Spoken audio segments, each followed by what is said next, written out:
Strategické bombardovanie počas druhej svetovej vojny premenilo konflikt na totálnu vojnu, kde sa neútočilo len na vojenské ciele, ale aj na kľúčovú infraštruktúru a celé mestá.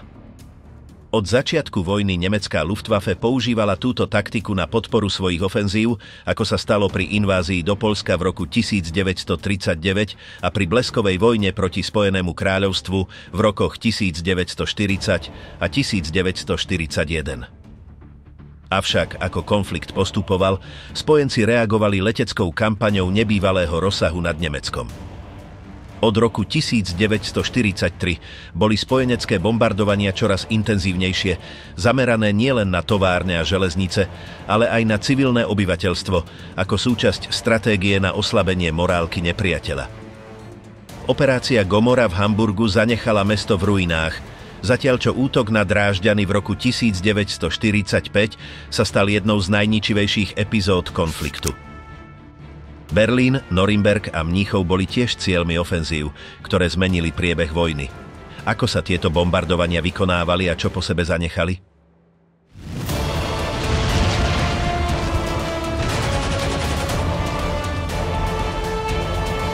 Peklo v Hamburgu. Operácia Gomora.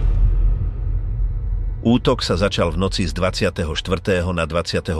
júla 1943, keď 791 britských lietadiel zaútočilo na Hamburg. Kostol svätého Mikuláša, ktorý sa nachádza v srdci mesta, bol vybraný ako hlavný cieľ. Avšak veľké množstvo výbušnín zasiahlo vzdialenejšie oblasti, čím sa značne rozšírila oblasť deštrukcie. Plamene sa rýchlo šírili centrom aj štvrťami Hoheluft, Eimsbüttel a Altona. Niektoré okrajové oblasti na severozápade tiež utrpeli náraz. Úrady zodpovedné za protilietadlovú obranu odhadovali počet obetí na približne 20 000 mŕtvych. Počas popoludnia 25. júla 40 amerických bombardérov zaútočilo na prístavné zariadenia a podarilo sa im potopiť niekoľko plavidiel. Postihnuté boli aj továrne špecializujúce sa na rafináciu minerálnych olejov, ktoré sa nachádzali v blízkosti. Nasledujúci deň, na poludnie, 71 lietadiel USA zopakovalo ofenzívu proti prístavu a tentokrát zasiahli elektráreň Neuhof. Pri týchto dvochdenných náletoch bolo hlásených približne 150 mŕtvych civilistov. Štvrtý úder v rámci operácie Gomora sa uskutočnil medzi nocou 26. a ránom 27. júla. Išlo o obťažujúci útok, do ktorého sa zapojilo 6 britských lietadiel Mosquito, hoci materiálne škody boli znížené. Druhý veľký nočný útok RAF sa uskutočnil 27. júla 1943, keď 739 lietadiel sa zúčastnilo ničivého bombardovania štvrtí, nachádzajúcich sa východne od centra mesta. Plamene generované výbuchmi spolu s neobvyklými meteorologickými podmienkami vyústili do ohnivej búrky. Veterná smršť na úrovni zeme prispela k podpore požiaru. Rothenburg-Sort, Hammerbrook a Borgfelde boli prakticky zrovnané so zemou. Plamene tiež spôsobili zmätok v Hamm, Eilbeck, Hohenfelde, Barmbek a Wandsbek. Pri tomto útoku zahynulo približne 30 000 civilistov. Tretie rozsiahle bombardovanie sa uskutočnilo v noci z 29. na 30. júla 1943. Celkovo 726 britských bombardérov zaútočilo na Barmbek, Uhlenhorst a Winterhude. Napriek spôsobeným požiarom sa nevytvoril podobný fenomén ako 27. júla. Hoci Barmbek mal podobnú hustotu obyvateľstva a zástavby ako Hammerbrook, podmienky boli odlišné. Presný počet mŕtvych nie je s istotou známy, ale niektoré zdroje ho uvádzajú na približne 1000.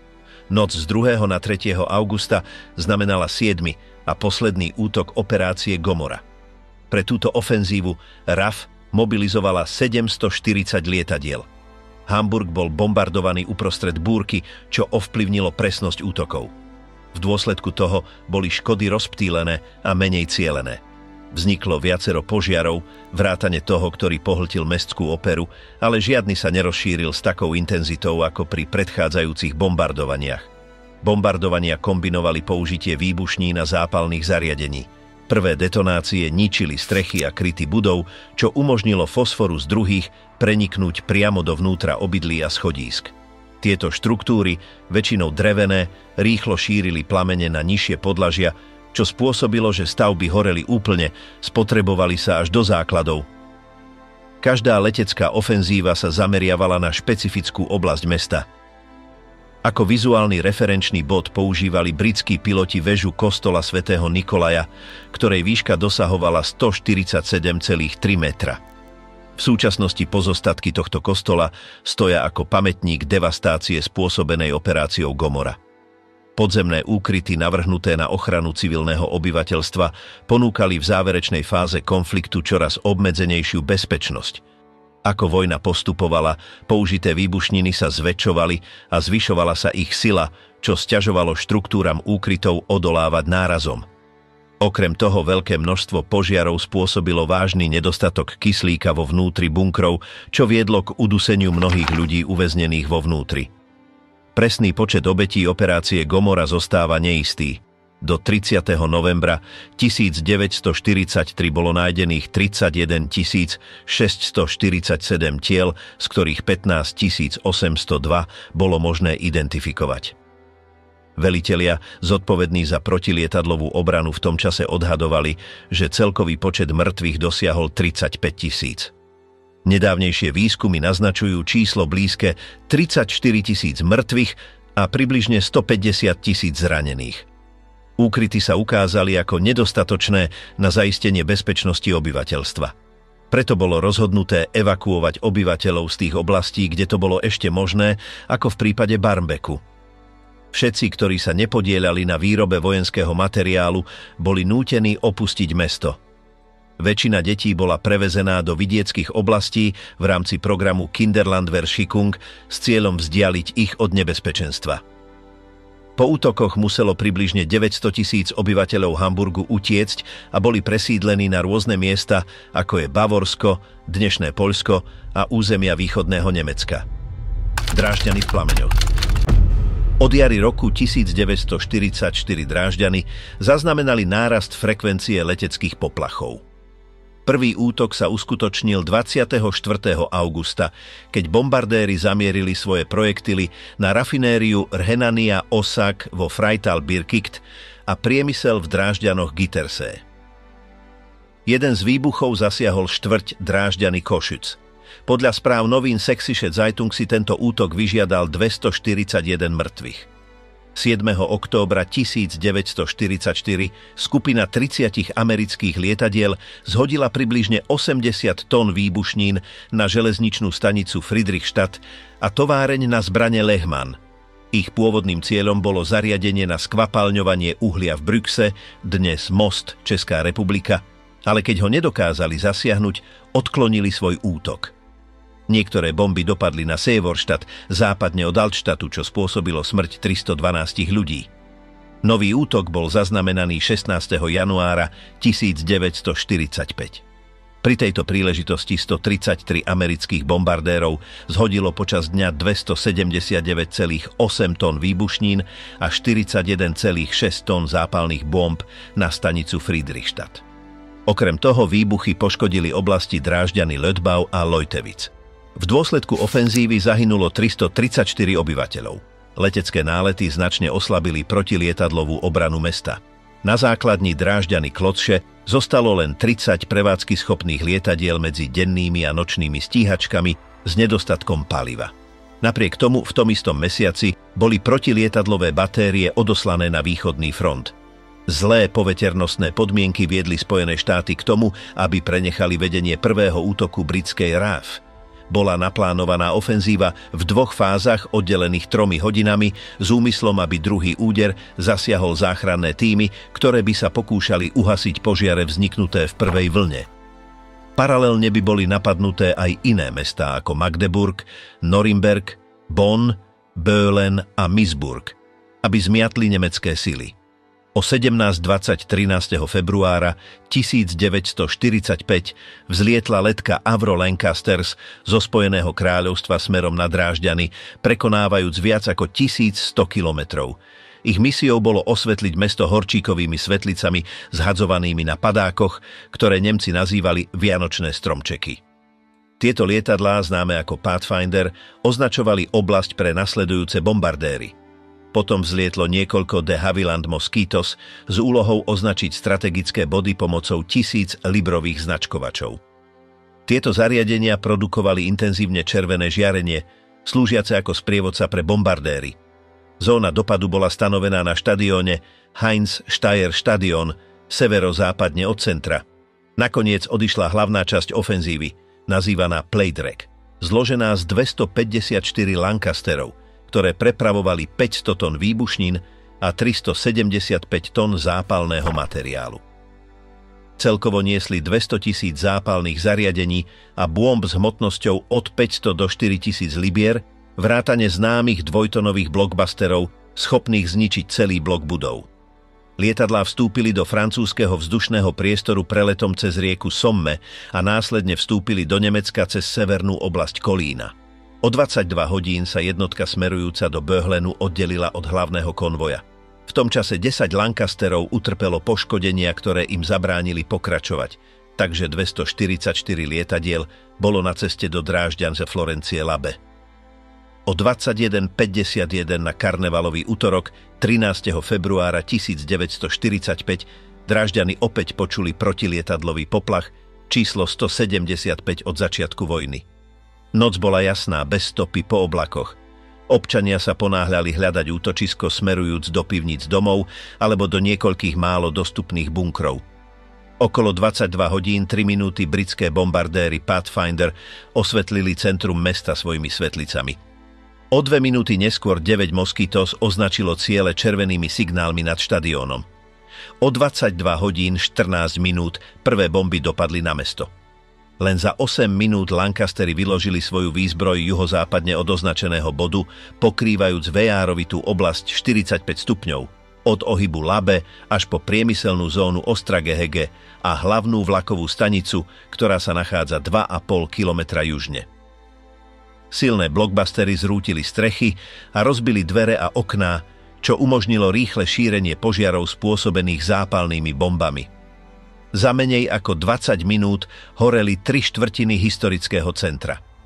Nočný útok sa nesústreďoval na zničenie konkrétnych bodov, ale na úplné zničenie centra mesta kobercovým bombardovaním. O 1 hodine 5 minút sa opäť rozozvučali sirény. Bez dodávky elektrickej energie boli použité ručné alarmy. O 1 hodine 23 minút druhá vlna 529 britských bombardérov zo skupín 1, 3, 6 a 8 obnovila ofenzívu. Z takmer 100 kilometrov bolo vidieť plamene a zo vzduchu bol jas viditeľný až do vzdialenosti 800 kilometrov. Dym dosiahol výšku 4600 metrov. Medzi 1 hodinou 23 minút a 1 hodinou 54 minút útočníci zhodili 650 000 zápalných bomb, asi 1500 tón, ktoré zničili oblasti od Löbtau po Blasewitz a od Neustadt po Schertnitz. Obrovský požiar, ktorý vznikol pri prvej ofenzíve, slúžil ako referencia pre druhú, ktorej bomby dopadli na polia v blízkosti Labe a Grosser-Garten, kde sa ukrylo mnoho obyvateľov. Uprostred útoku boli poškodené aj nemocnice ako klinika Pfottenhauer a Diakonisen Krankenhaus. Druhé bombardovanie zabránilo akémukoľvek úsiliu o uhasenie požiaru. V priebehu niekoľkých minút sa plamene spojili do ohnivej búrky ničivých rozmerov, ničiacej ulice a celé budovy. Extrémne teplo roztavilo sklo a kov. Vietor generovaný nenasýtnym horením strhával všetko, čo našiel v ceste, vrátane ľudí a predmetov, ktoré boli pohltené ohňom, postihnuté tepelným šokom alebo nedostatkom kyslíka. Po prvom bombardovaní v roku 1944 organizácia protileteckej obrany prepojila pivnice a úkryty, čo umožnilo niektorým utiecť do menej postihnutých oblastí. Svedkovia uviedli, ako niektorí prešli týmto podzemným labyrintom a dostali sa na breh Labe, avšak mnohí ďalší zomreli uduseným, keď uviazli v priestoroch zaplavených toxickými plynmi z požiaru. Po nočných útokoch sa uskutočnilo denné bombardovanie medzi 12 hodinou 17 minútou a 12 hodinou 31 minútou 14. februára 1945. Ofenzívu vykonalo 316 B-17 lietajúcich pevností patriacich k 1. divízii 8. bombardovacieho veliteľstva vzdušných síl USA sprevádzaných stovkami stíhacích eskortných lietadiel. Za nepriaznivých meteorologických podmienok sa na lokalizáciu cieľov použil radar H2X. Mesto prijalo približne 474,5 tón výbušných bomb a 296,5 tón zápalných bomb, čo predstavovalo celkovo 771 tón munície. Niektoré lietadlá nesprávne identifikovali útočné body a zhodili svoje nálože na Brux, Plzeň a Prahu, kde bolo zhodených 153 tón výbušnín. Hlavným účelom bolo zničiť zbrojné priemyselné závody, stanicu Friedrichstadt a jej opravárenské dielne. Avšak radar, ktorý bol ešte nedokonalý, rozptýlil bomby mimo cieľov a zasiahol blízke oblasti. Vo vzdialenosti 35 kilometrov v Neustadt in Sachsen padal popol z požiarov ako dážď po nočných bombardovaniach. 15. februára o 10:15 sa zrútil Frauenkirche, zdevastovaný ohňom. Neskôr, medzi 11:51 a 12:10 211 B-17 opäť zaútočilo so 460 tonami výbušnín, rozložených v oblastiach od Meissen po Pirnu. Napriek pokusom, stanica Friedrichstadt nebola zničená. 2. marca 455 B-17 amerického letectva smerovalo k skvapalňovacej stanici Hydrierwerk Schwarzheide, ale odklonili svoj kurz, aby bombardovali Drážďany s cieľom znefunkčniť železničné trate. Od 10:27 zhodili 940,3 tón výbušnín a 140,5 tón zápalných bomb na stanice Friedrichstadt, Neustadt a okolité budovy. Werner von Gilsa prevzal velenie miestnej obrany po februárovom útoku, nasledujúc Friedricha Wilhelma Liegmana. Jeho veliteľstvo bolo zriadené v paláci Taschenberg a potom sa presunulo do tábora Albertstadt. Nariadil použiť sklady potravín a zdravotníckych prostriedkov Luftwaffe v Nikerne na pomoc postihnutým. Okrem toho koordinoval príchod utečencov a reorganizoval vojakov s povoleniami alebo ľahkými zraneniami, aby vytvoril nové jednotky. 10. apríla Gauleiter Mutschmann nariadil výstavbu dočasných tried pre školákov a úkrytov na terase Brühl. Posledné bombardovanie sa uskutočnilo 17. apríla 572 lietadlami 8. americkej vzdušnej sily. Bolo zhodených 1526,4 tón výbušnín a 164,5 tón zápalných bomb na stanice spolu s 28 ďalšími tonami na neidentifikovanú továreň. Táto ofenzíva definitívne prerušila železničnú dopravu v meste. Nacistický režim využil ničenie na posilnenie obrany s poslednými preživšími. 14. apríla Mutschmann oficiálne vyhlásil pevnosť Drážďany. 23. apríla RAF zhodila 40 000 propagandistických letákov na mesto. Po kapitulácii Berlína 2. mája Gilsa rozpustil obranu Drážďan a začala sa evakuácia. Rozptýlené skupiny pokračovali v odpore až do bezpodmienečnej kapitulácie 8. mája 1945, keď Červená armáda úplne obsadila mesto. Drážďany vo svojej centrálnej zóne ubytovávali veľké množstvo obyvateľov a kombinovali komerčné stavby s historickými budovami. Po útokoch bol Altstadt takmer úplne pohltený plameňmi, hoci niektoré štruktúry sa dokázali udržať, utrpeli vážne škody. Oblasti ako Sevorstadt, Johannstadt a Südvorstadt boli spustošené, zatiaľ čo v Mikten, Strehlen a Gruna bolo ničenie tiež značné. V okresoch Reich, Friedrichstadt, Plauen, Schertnitz a Neustadt bol dopad závažný a v Prohlis sa plamene rýchlo šírili. Pozdĺž Schandauer a Bodenbacher Strasse bolo približne 800 budov, ktoré obsahovali takmer 7 000 domácností, okrem dielní a tovární, zredukovaných na trosky. Bombardovanie spôsobilo stratu významných stavieb z neskorého baroka, ako je Semperoper, Frauenkirche, Palác a Sophiekirche. Roky neskôr, pod vládou NDR, bolo niekoľko poškodených štruktúr zbúraných, hoci niektoré ruiny sa zachovali ako pripomienka katastrofy. Napriek tomu, že nočné nálety nemali ako špecifický cieľ zbrojný priemysel, takmer 70% výrobného sektora mesta bolo zničených. Rovnako aj základné služby ako elektrina, plyn a voda boli vážne postihnuté. Z 220 000 existujúcich domov bolo medzi 60 000 a 75 000 úplne zrovnaných so zemou, 18 000 zostalo s vážnymi poškodeniami a 81 000 utrpelo menšie poškodenia. Približne 30% obchodných prevádzok bolo mimo prevádzky. Dopravný systém bol nefunkčný. Približne 75% trolejového vedenia bolo zničených a ulice boli zablokované krátermi a hromadami sutín. Všetky mosty cez rieku Labe utrpeli značné škody. Hoci železničná doprava sa začala čiastočne obnovovať do 2 týždňov, prevoz vojsk sa mohol obnoviť za niekoľko dní. Mnoho tovární prestalo fungovať v dôsledku zničenia ich zariadení, nedostatku personálu alebo nemožnosti prijímať vstupy. Do marca 1945 zostalo aktívnych len 6 tovární. Mesiarstvo v Ostragehege obnovilo prevádzku 19. februára, zatiaľ čo pekáreň na Rosenstrasse obnovila činnosť v marci. Do toho istého dátumu približne 4 000 ľudí stále bývalo v centre mesta. Boli zriadené distribučné miesta potravín, hoci čoskoro začali dodávky dochádzať.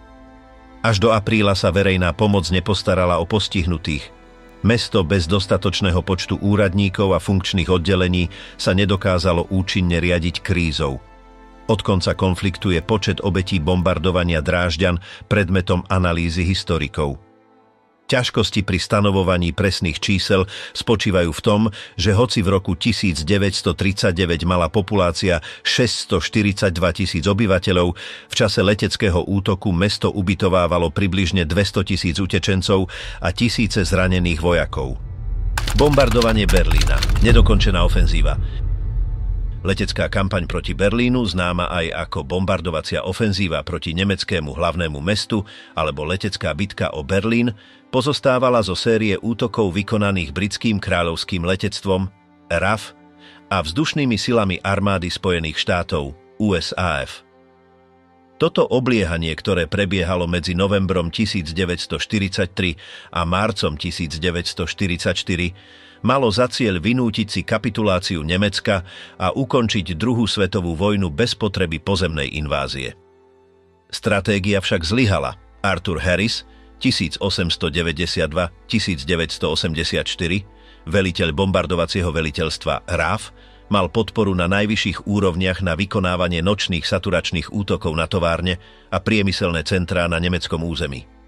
Pred ofenzívou na Berlín RAF aj USAF vykonali spoločné operácie proti strategickým cieľom ako Rurská priemyselná oblasť, bitka o Porúrie, marec, júl 1943 a Hamburg, ktorý utrpel obrovské škody počas operácie Gomorra, júl, august toho istého roku. Pri týchto náletoch RAF zvyčajne operovala v noci, zatiaľ čo USAF vykonávala útoky počas dňa. V polovici 1943 sa spojeneckí lídri začali zameriavať na plánovanie invázie na európsky kontinent. V júni vydali smernicu Point Blank, ktorej hlavným cieľom bolo oslabiť nemeckú výrobu bojových lietadiel, ktoré by mohli predstavovať hrozbu pre budúcu pozemnú ofenzívu, plánovanú na nasledujúce leto v Normandii, operácia Overlord. Na zabezpečenie úspechu tejto invázie bolo kľúčové dosiahnuť dominanciu vo vzduchu. Napriek tomu Harris pochyboval o účinnosti selektívneho bombardovania proti kľúčovým zariadeniam, ako sú továrne na zbrane. Jeho skepticizmus sa odrazil v náletoch USAF na Schweinfurt a Regensburg. V auguste 1943 sa prvý pokus USAF v Schweinfurte nepodarilo zničiť strategické továrne na ložiská a utrpel veľké straty lietadiel. V októbri však nový útok priniesol lepšie výsledky. Berlín hostil dôležité vojenské odvetvia, čo viedlo Harrisa k návrhu všeobecnejšej bombardovacej taktiky namiesto útokov zameraných na konkrétne body. Okrem toho mesto zohrávalo kľúčovú úlohu v doprave a bolo kľúčovým symbolom nemeckej moci. Britský veliteľ tvrdil, že séria masívnych leteckých náletov na Berlín by mohla prinútiť Nemecko kapitulovať, čím by sa eliminovala potreba viesť nákladnú a zdĺhavú pozemnú kampaň. Avšak plán mal niekoľko nevýhod. Berlín bol podstatne rozsiahlejší ako iné predtým napadnuté mestá, čo si vyžadovalo neustále bombardovanie na dosiahnutie značných škôd. S vedomím toho si Harris vyžiadal flotilu 6 000 bombardérov, ale toto číslo nikdy nebolo k dispozícii. Na svojom vrchole RAF a USAF spolu disponovali približne 3000 bombardovacími lietadlami. Okrem toho bola berlínska protivzdušná obrana impozantná s viac ako 100 protilietadlovými batériami chrániacimi mesto. Historik M. Hastings popisuje Berlín ako najväčší a najlepšie bránený mestsko-priemyselný komplex v Európe. Podľa R. Neylandsa nemecké hlavné mesto predstavovalo pre útočníkov obrovské výzvy. Jeho umiestnenie hlboko na nepriateľskom území, jeho blízkosť k východnej hranici a jeho značná veľkosť sťažovali navigáciu a identifikáciu konkrétnych cieľov. Jednou z najväčších nevýhod v roku 1943 bola nedostatočná autonómia spojeneckých bojových lietadiel, čo im bránilo v sprevádzaní bombardérov k hĺbším cieľom v Nemecku.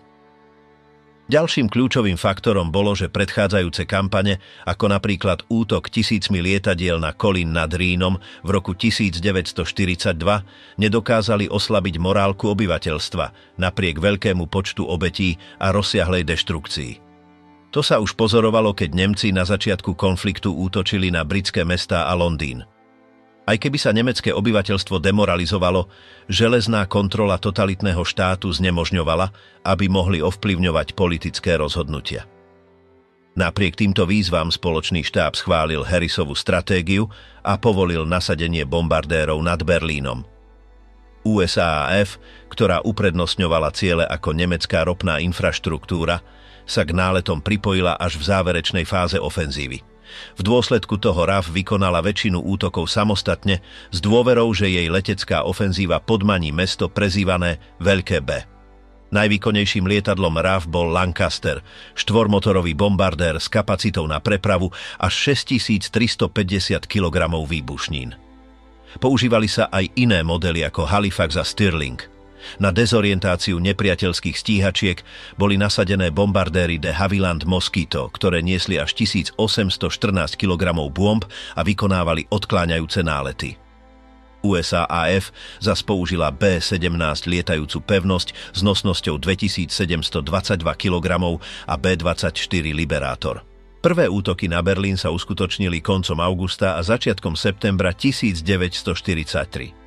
Celkovo sa náletov zúčastnilo 1647 bombardérov, ale 126 z nich bolo zostrelených nepriateľskými stíhačkami ako Messerschmitt Bf-109 alebo protilietadlovým delostrelectvom.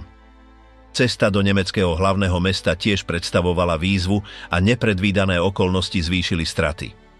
S mierou strát 7,7% sa považovalo za neudržateľné pokračovať v ofenzíve, takže operácie boli pozastavené, kým nebudú noci dlhšie, keďže tma ponúkala väčšiu ochranu pomalým bombardérom. 18. novembra sa útoky obnovili. Tento raz bol zorganizovaný odkláňací manéver na iných miestach, čo umožnilo, že z 444 vyslaných bombardérov bolo zostrelených len 9. Do novembra sa uskutočnili ďalšie 3 ofenzívy. V decembri kampaň pokračovala ďalšími 4 náletmi, zatiaľ čo Harris trval na svojom pláne podmaniť si Berlín. Počas týchto operácií sa miera strát lietadiel pohybovala okolo 5%, ale neustála oblačnosť sťažovala presnosť bombardovania. Často sa prieskumným lietadlám nepodarilo potvrdiť presný rozsah spôsobenej deštrukcie. Klimatické podmienky sa mohli stať prekážkou ešte pred dosiahnutím cieľa. V ranných hodinách 17. decembra sa 25 bombardérov Lancaster zrútilo po vzlete kvôli hustej hmle. Hromadenie lietadiel v jednom priestore tiež prinášalo nebezpečenstvá, ako spomína John Cochrane, strelec bombardéra. Jeden z najšokujúcejších momentov, ktoré som zažil, sa udial počas prvej misie mojej letky nad Berlínom. Po zhodení bomb sa mali formácie vo vzduchu prekrížiť, čo vytvorilo nebezpečné prekrývanie. V tej chvíli letka letiaca nad nami zhodila svoj náklad priamo na nás. Jedno z našich lietadiel bolo zasiahnuté a ten okamih mi zostal v pamäti ako 10. epizóda, na ktorú nikdy nezabudnem. Nálety pokračovali v januári 1944 5 novými útokmi, ale Harris čelil čoraz väčšiemu tlaku, aby presmeroval bombardéry na špecifické zariadenia súvisiace s nemeckou leteckou výrobou. Zlé počasie naďalej predstavovalo problém. Zastavilo operácie na 14 dní, zatiaľ čo straty sa zvýšili až na 7%. 15. februára sa ofenzíva stala ešte nákladnejšou. Z 891 vyslaných bombardérov sa 42 nevrátilo. 24. marca boli straty ešte väčšie. 9% flotily, čo zodpovedalo 72 lietadlám, bolo zostrelených. Táto úroveň strát bola neudržateľná. RAF operovala s približne 900 aktívnymi bombardérmi a ak straty prekročili 6%, pravdepodobnosť, že posádka dokončí svojich 30 misií bez zostrelenia, sa stala prakticky nulovou. Okrem toho sa výmena lietadiel aj vyškoleného personálu stávala komplikovanou. Nemecko napriek utrpeným škodám nejavilo známky kapitulácie. V marci 8. americká vzdušná armáda so základňou vo Veľkej Británii zintenzívnila bombardovanie Berlína, čím zvýšila utrpenie jeho obyvateľov. Avšak spojenecká stratégia nepriniesla očakávané výsledky. RAF stratila 492 lietadiel v celkovo 16 veľkých náletoch na nemecké hlavné mesto. Len 6. marca denná misia USAF zanechala 69 zostrelených bombardérov čoraz účinnejšími protilietadlovými obranami. Cieľom útokov boli aj iné mestá, ako napríklad Norimberg v marci 1944, kde RAF utrpela stratu asi 100 lietadiel. Ak by sa celá ofenzíva sústredila na Berlín, Luftwaffe by mohla výhradne posilniť obranu mesta. S blížiacou sa jarou roku 1944 sa priorita spojencov zmenila. Prípravy na deň D pohltili zdroje bombardovacieho veliteľstva. Hoci Berlín bol vážne poškodený, nepadol. Zo strategického hľadiska predstavovala letecká ofenzíva na nemecké hlavné mesto pre spojencov zlyhanie. Hoci letecká ofenzíva na Berlín neviedla k nemeckej kapitulácii, dôsledky boli zničujúce. Bombardovanie kombinovalo výbušniny so zápalnými zariadeniami. Prvé prebíjali strechy a podlahy stavieb, čím otvárali cestu druhým, aby sa vkradli medzi trosky a spôsobili masívne požiare. Opatrné odhady naznačujú, že najmenej 400 000 obyvateľov stratilo svoje domovy v dôsledku útokov. Len v novembri zahynulo asi 4 000 ľudí. Avšak ako kampaň postupovala, počet obetí úmerne klesal, keďže tisíce presídlených osôb sa rozhodli opustiť mesto, aby unikli deštrukcii. Čierny piatok, norimberská katastrofa. Počas noci z 30. na 31. marca 1944 britské bombardovacie veliteľstvo uskutočnilo svoju najriskantnejšiu misiu proti Norimbergu. Tento útok sa napokon stal najväčším neúspechom britského letectva v celom konflikte a zároveň jedným z najúspešnejších dní pre nemeckú nočnú protivzdušnú obranu. Do tej doby bol Norimberg, kľúčové mesto v koncentráciách nacistickej strany, cieľom 5 predchádzajúcich náletov kráľovského letectva, pričom výsledky neboli príliš účinné. Jeho vzdialená poloha od Veľkej Británie a časté nepriaznivé poveternostné podmienky zabránili rozhodujúcim úderom. Avšak pre Britov to bol strategicky veľmi zaujímavý bod, nielen pre jeho ideologickú hodnotu, ale aj preto, že v jeho južnej časti operovali továrne spoločnosti MAN, výrobcovia dízelových motorov pre ponorky a základných komponentov pre tanky Panzer. Okrem toho v jeho okolí fungovalo približne 120 zbrojných spoločností. Vzhľadom na to, že ofenzíva v Európe bola čoraz bližšie, britské vrchné velenie sa rozhodlo, že je čas spustiť rozsiahly útok na oslabenie nemeckých vojnových dodávok. Napriek neustálym útokom spojencov si nemecká vojenská mašinéria udržiavala vysoké tempo výroby. Pod vedením Artura Harrisa, ktorý viedol bombardovacie veliteľstvo od februára 1942, bolo rozhodnuté použiť všetky dostupné zdroje na masívne bombardovanie. Hoci operácia bola zameraná špecificky na továrne, nebolo vylúčené zasiahnuť aj zvyšok mesta, keďže jeho zničenie by tiež prispelo k zníženiu nemeckej vojenskej kapacity. Plánovanie sa udržiavalo v absolútnom tajnosti a boli prijaté extrémne opatrenia na zabránenie úniku informácií. Počas predchádzajúcich stretnutí bolo dokonca obmedzené používanie verejných telefónov, aby sa zabránilo akémukoľvek úniku informácií. Navrhnutý itinerár ofenzívy stanovoval, že letecká flotila sa najprv presunie na juh Belgicka, potom sa otočí smerom na východ, kým nedosiahne južnú oblasť Kasselu, odkiaľ sa vydá k hlavnému cieľu. Ústup sa uskutoční cez Stuttgart a severné Francúzsko. Tento záverečný úsek predstavoval najväčšie nebezpečenstvo, pretože prechádzal oblasťou silne stráženou nemeckými nočnými stíhačkami, ktoré by boli určite v stave najvyššej pohotovosti. Jedným z kľúčových prvkov úspechu operácie bola stratégia odklonu. Niekoľkým jednotkám, väčšinou lietadlám Mosquito špecializovaným na označovanie cieľov a 50 Halifaxom bolo nariadené presunúť sa na sever, aby oklamali nemecké obrany ohľadom skutočného cieľa misie. Celkovo bombardovacie veliteľstvo zhromaždilo 58 bombardovacích letiek a 9 lietadiel Mosquito, čo predstavovalo impozantnú silu 795 lietadiel. Z nich bolo 572 Lancasterov a 214 Halifaxov. Nikdy predtým ani potom vo vojne nebol nasadený takýto letecký kontingent proti Norimbergu. Vzlet začal o 20. hodine 30. marca 1944. Plán stanovoval, že medzi 1 hodinou 5 minútou a 1 hodinou 22 minútou bude označený cieľ a potom sa vykoná útok počas nasledujúcich 12 minút. S cieľom znížiť detekciu radarom bola výška letu starostlivo vypočítaná. Pri odlete z britského pobrežia sa flotila udržiavala vo výške 600 metrov a postupne stúpala až na 2400 metrov pri prelete cez Belgicko. Odtiaľ by stúpanie pokračovalo, kým by nedosiahlo medzi 6000 a 6500 metrov v čase bombardovania. Programovaná rýchlosť pre útok bola 250 km za hodinu, zvyšujúc sa na 300 km za hodinu počas návratu. Okrem toho predpovede naznačovali, že počasie bude v cieľovej oblasti priaznivé, čo posilnilo dôveru v úspech misie. V tú noc bolo naplánované, že približne 3000 tón bomb zasiahne určený cieľ. Z tohto celkového množstva bolo 1176 tón zápalných, zatiaľ čo 900 tón pozostávalo z vysoko ničivých výbušnín. Ale problémy začali okamžite. Lietadlá Mosquito zodpovedné za počiatočné vyhodnotenie nezistili, že v Belgicku boli nepriaznivé meteorologické podmienky. Formácia mala letieť pod jasnou oblohou a pri splne bez očakávanej oblačnosti. Napriek tomu bombardéri postupovali konštantnou rýchlosťou vo vnútri nepriateľského priestoru. Na druhej strane, kontrolóri Luftwaffe sa nenechali oklamať. Keď bol prvý bombardér zasiahnutý protilietadlovou paľbou neďaleko Liege, Nemci usúdili, že takto kompaktná formácia sa môže riadiť len na východ. Rýchlo uviedli do pohotovosti všetky letky nočných stíhačiek. Britskí piloti si rýchlo všimli efektivitu svojich protivníkov.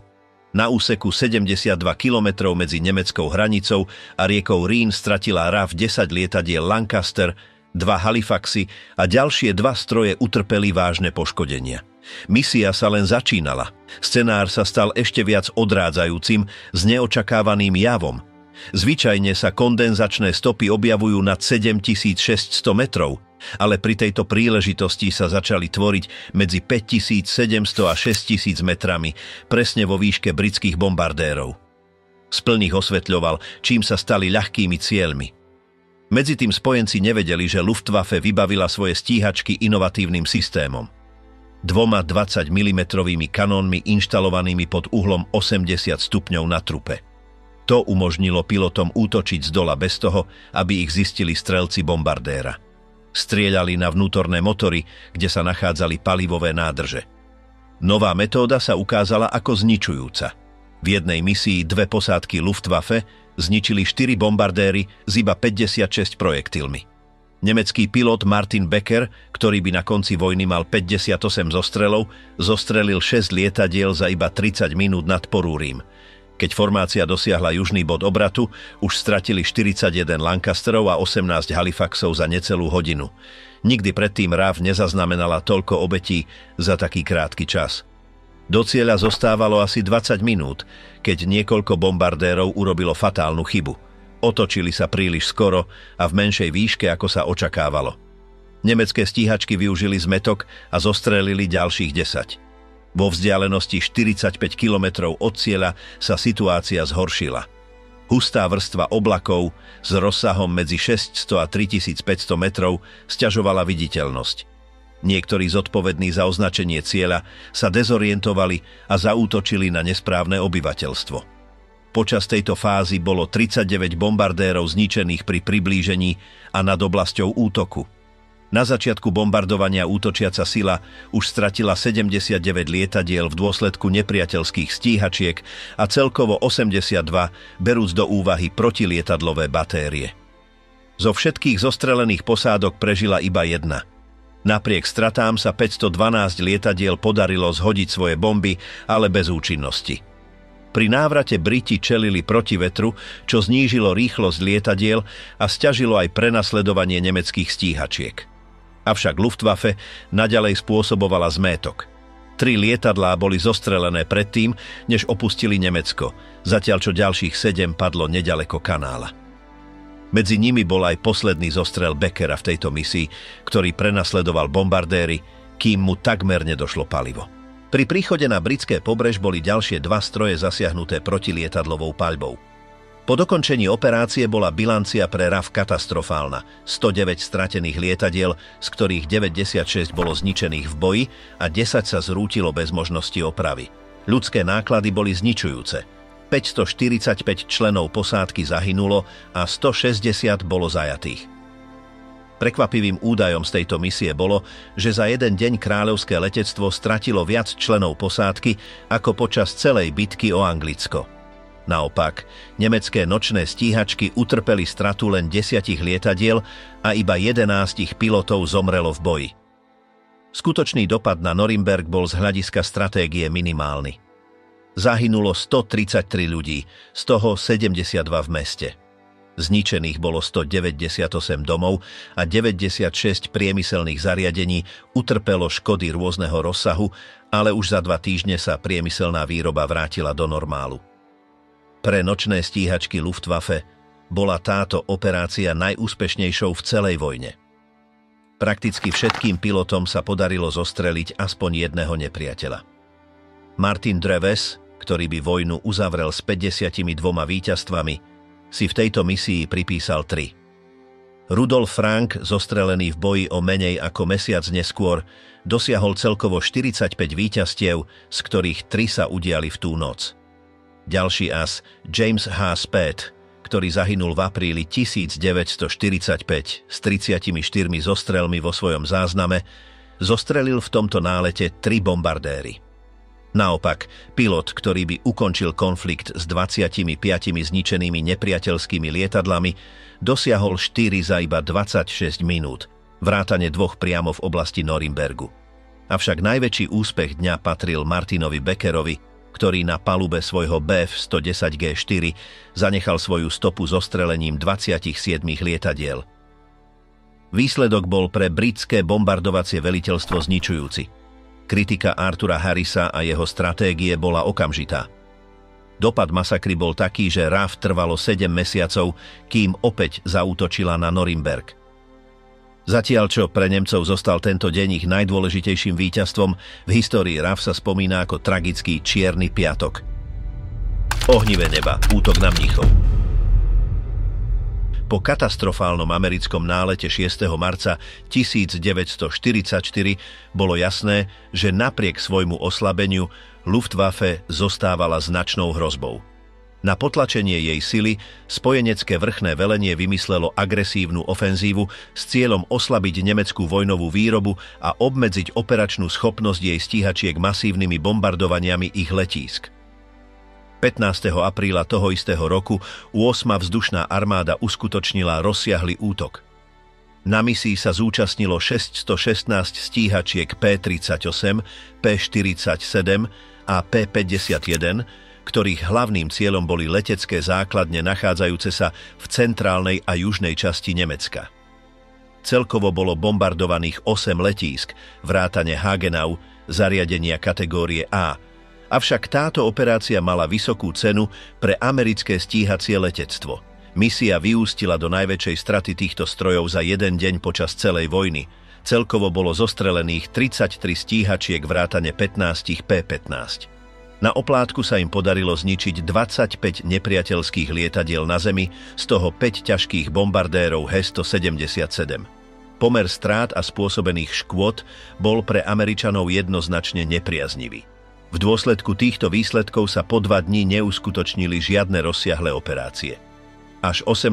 apríla vykonala sila zložená z viac ako 700 bombardérov, sprevádzaná 600 stíhačkami, úspešný útok proti viacerým továrňam na lietadlá v južnom Nemecku. Pri tejto ofenzíve stratila 8. vzdušná armáda iba 19 bombardérov a 5 stíhačiek, čo viedlo americké velenie k presvedčeniu, že miska váh sa začína nakláňať v ich prospech. V nasledujúcich dňoch sa úsilie sústredilo na ciele vo Francúzsku v rámci príprav na deň D. Medzi strategickými plánmi bola rozsiahla operácia nad Mníchovom, kde sa vedelo, že existujú kľúčové letiská a základné továrne pre Luftwaffe. Napriek intenzívnemu spojeneckému tlaku nemecký priemysel stále udržiaval produkciu nad 100 lietadiel mesačne. Útok bol naplánovaný na 24. apríla 1944. Na jeho vykonanie nasadila 8. vzdušná armáda 754 bombardérov a 866 stíhačiek. 3 bombardovacím divíziám bolo nariadené zaútočiť na letiská a priemyselné zariadenia v Mníchove, Freisingu, Erlingu, Gablingene a Leipheime, okrem iných. Jedným z najdôležitejších cieľov bol komplex Dornier v Oberpfaffenhofene, kde sa vyrábali stíhačky do 335. Tiež bola naplánovaná ofenzíva na Lechfeld, kde boli umiestnené pokročilé Me-262, okrem kľúčovej továrne na výrobu prúdových motorov. Jedným z hlavných problémov bolo pokrytie eskortov. Stíhačky P-47 a Spitfire nemali dostatočný dolet na zaručenie ochrany počas celej cesty. Iba 5 letiek P-51 mohlo pokryť úsek zo Stuttgartu do Mníchova s návratom cez Frankfurt. Na maximalizáciu bezpečnosti bolo vzdušné pokrytie stupňované a rozdelené do rôznych sektorov. Na nemeckej strane sa obrana Luftflotte Reich skladala z bojových skupín JG-1, 3, 5, 11, 27, 52 a 106, okrem jednotky JG-301 spolu s prvkami letiek ZG-26 a ZG-76. Pripojil sa aj dočasný oddiel 3. krídla JG-26, patriaci k Luftflotte 3. Celkovo bolo na obranu pripravených viac ako 275 jednomotorových a 40 dvojmotorových stíhačiek. Najviac rozšíreným modelom v oblasti Mníchova bol Bf-109 G6, hoci operovali aj niektoré jednotky Bf-109 G5. Okrem toho sa na bitku pripravila experimentálna sila útočných bombardérov, zložená z ťažko ozbrojených a pancierovaných FV-190A7. K ním sa pridalo približne 25 Me-110G2 a 12 Me-410A1. Zvolená útočná trasa bola najpriamejšia, ale aj najnebezpečnejšia. Spojenecké bombardéry museli prejsť koridorom husto chráneným protilietadlovými batériami, ktorý sa rozprestieral od Augsburgu po Mníchov. Následne by sa otočili na sever a západ, aby dosiahli svoje ciele severne od Bodamského jazera, čeliac hustej stene protilietadlovej paľby medzi Mníchovom a Mannheimom. Od konca 1942 bol vzdušný obvod 7 so základňou v Mníchove Südgarn, vybavený 18 pokročilými radarmi FUMG-65 Telefunken, integrovanými do 128 mm protilietadlových batérií. Do apríla 1944 protilietadlová obrana Mníchova zahrňala takmer 600 batérií kalibru medzi 37 a 128 mm pod vedením 4. protilietadlovej brigády, ktorá bola tvorená 3 plukmi flak a 2 jednotkami reflektorov pre nočnú detekciu. Ďalším problémom vyplývajúcim z obmedzeného dosahu eskorty bola potreba rozdeliť prvé 2 bombardovacie divízie západne od Stuttgartu z dôvodu ich rozdielnych cieľov. Avšak tento manéver nebol bez chýb, keďže chyba v koordinácii spôsobila oddelenie viac ako 10 míľ medzi 2 skupinami prvej divízie okolo poludňa, keď vykonávali cikcakové manévre pri rôznych rýchlostiach. Nemecké pozorovacie sily, vždy ostražité, zistili toto rozdelenie vo formácii. Jedna skupina smerovala na Erding a druhá na Oberpfaffenhofen. Okamžite boli stíhačky JG-1 a JG-11 vyslané z Augsburgu, aby ich zachytili, pričom do boja vstúpili od 1 hodiny popoludní. Krátko na to sa k ofenzíve pripojili lietadlá JG-3 a JG-2, ktoré dosiahli prvé zostrely. Počas tohto stretnutia kapitán Hermann Stiegler, veliteľ 3. JG-26 a s 42 potvrdenými víťazstvami viedol letku 30 Bf-109 G6 U4 proti bombardérom B-27. Jeho 30 mm kanóny MK-108 v nose a dva 20 mm MG-100 51-20 pod krídlami preukázali smrteľnú účinnosť. Počas asi 15 minút B-27 bez eskortného krytia utrpeli vážne straty. Na ceste k Dachau bolo zostrelených 8 bombardérov, zatiaľ čo ďalších 20 bolo vážne poškodených a najmenej 4 boli nútené odkloniť sa do Švajčiarska na núdzové pristátie. Stieglerovi sa pri tejto ofenzíve podarilo zostreliť jeden z bombardérov, čím si pripísal prvé zo svojich 4 víťazstiev v ten deň. Medzitým sa ďalšia vlna bombardérov smerovala na juhovýchod a východ od Mníchova, aby zaútočila na priemysel v regióne. Približne 50 stíhačiek Bf-109 a FV-190 priletelo zo severovýchodu, organizujúc sa do formácií po 4 lietadlách. Vykonávali strategické útoky, prechádzajúc cez formácie B-17, aby vykonali opakované čelné ofenzívy. V reakcii na to 2 spojenecké letky spustili palbu, čím premenili oblohu na chaotickú bitku s prúdmi projektilov lietajúcimi všetkými smermi. Uprostred boja sa Nemcom podarilo zostreliť 3 ďalšie bombardéry a niekoľko stíhačiek, zatiaľ čo ďalších 5 bombardérov bolo zničených nemeckou protilietadlovou paľbou. Utrpeli však aj značnú stratu. SO Frank Schweiger, veliteľ prvej letky JG-3 a s 56 potvrdenými víťazstvami bol zasiahnutý paľbou P-51. Hoci sa mu podarilo núdzovo pristáť, bol napadnutý na zemi a krátko na to zahynul, čo bola najvýznamnejšia strata na nemeckej strane v ten deň. Počas rovnakej ofenzívy kapitán Robert Woody z 354. stíhacieho krídla vzdušných síl USA sa ocitol v početnej nevýhode, keď sa sám stretol s niekoľkými nemeckými stíhačkami, ktoré obťažovali spojenecké bombardéry. Napriek situácii sa mu podarilo zostreliť 4 nepriateľské lietadlá, za čo mu 10. mája udelili kríž za vynikajúcu službu. Avšak to najhoršie ešte len malo prísť. Zatiaľ čo bombardéry dokončovali svoj obrad na juhozápad a potom na západ, nedostatočná koordinácia spôsobila, že niektoré formácie zostali bez stíhacej eskorty.